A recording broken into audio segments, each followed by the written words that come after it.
Right then, it's back together. It looks and feels like a 125 again, like a CM125 should I say.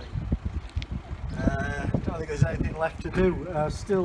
I'm missing a spring off the front brake, but for the purposes of just taking it for a quick test drive, that's fine. And I'm still waiting for the locks, so the helmet lock's missing, as is the steering lock. But I did manage to find, this is off a CM250, found a spare tank lid, so I bunged a bit of petrol in it, and I think it's time to take it for a quick spin. Let's see what.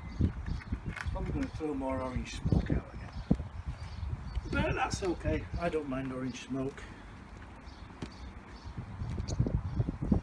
I think it's going to be funny. It's these things are hilarious to play.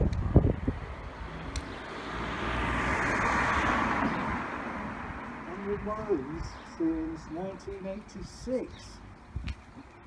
2 years after this one was made.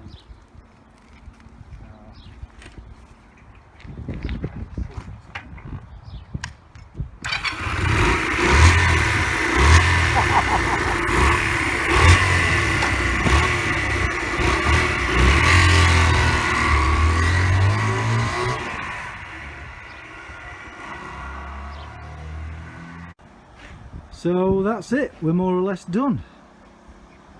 Got a few bits and bobs to do. It needs, carb needs a bit of tinkering with. It won't tick over.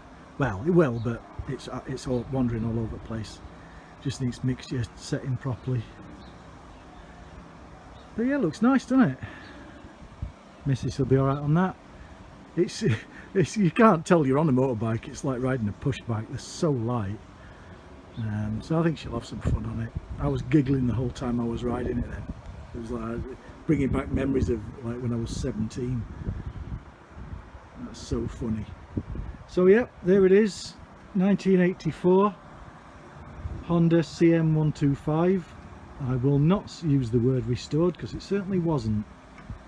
It was just cleaned, put back together, a few spare parts that it needed, and like I said, about £500 into it.